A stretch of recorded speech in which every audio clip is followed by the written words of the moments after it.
Assalamualaikum warahmatullahi wabarakatuh. Perkenalkan, nama saya Tatia Irtanti, NIM 21111110133 dari Program Studi Arsitektur. Di sini saya akan menyampaikan tugas besar UAS, mata kuliah Kritik Arsitektur, dengan dosen pengampu Ibu Aprodita MYT, STMSC. Pada kesempatan kali ini, saya mengambil karya dari Arsitek Using. Yang pertama ada Menara Finisi Universitas Negeri Makassar. Gedung ini menjadi gedung tertinggi pertama di Indonesia dengan sistem fasad hiperbolik paraboloid. Bangunan ini sebagai perwujudan dari serangkaian makna, fungsi, dan aplikasi teknologi yang ditransformasikan ke dalam sosok arsitektur.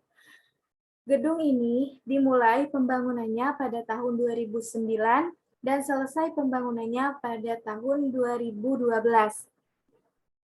Dengan tim desain terdiri dari Benyamin Narkan, Engguh Murti Pramono, dan Iwan Gunawan. Latar belakang arsitek Using. Beliau lahir di Bandung, Jawa Barat, pada tanggal 5 Juli 1976. Beliau lulus S1 dari Teknik Arsitektur Institut Teknologi Bandung pada tahun 1999. Beliau memulai karirnya sebagai arsitek sejak tahun 1999.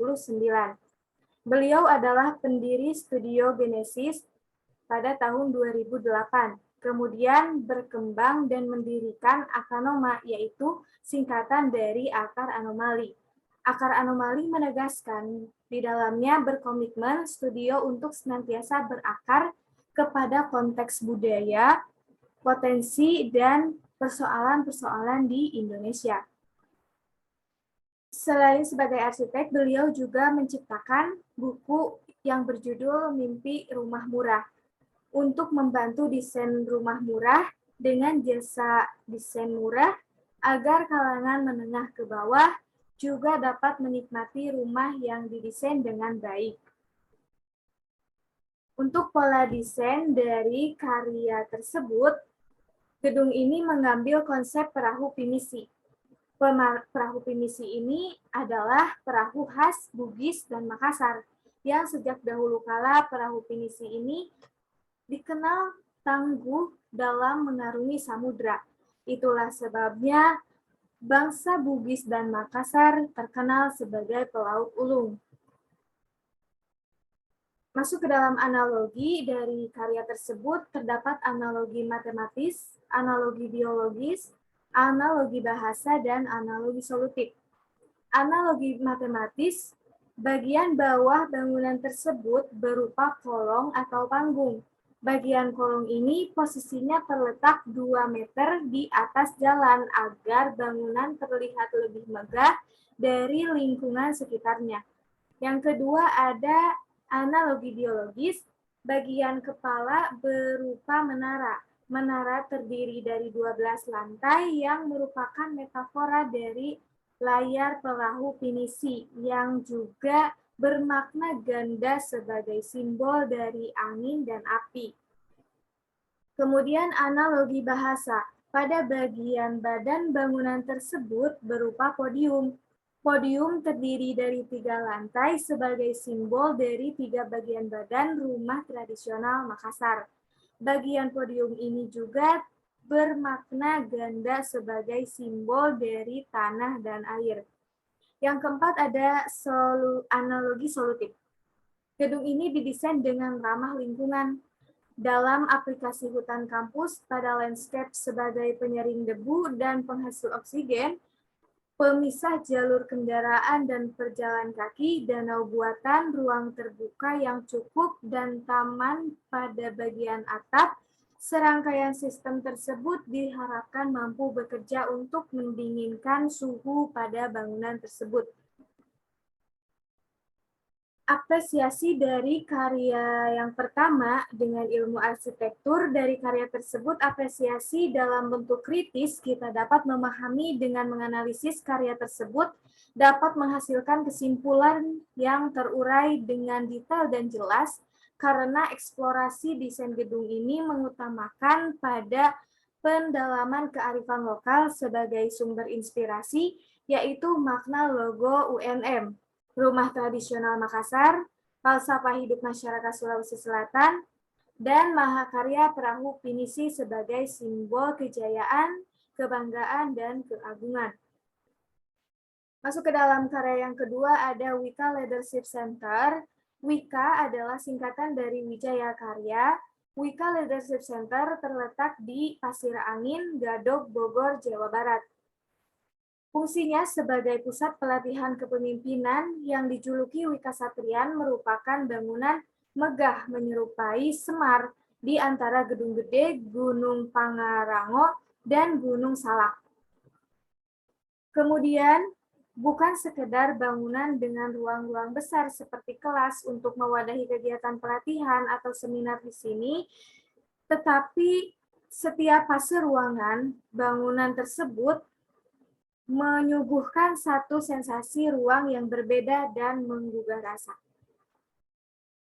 Pola desain dari karya yang kedua adalah sejak awal konsep kearifan di Indonesia dipahami dalam 3 unsur utama. Yang pertama ada resilius, perharkatan, dan pelestarian.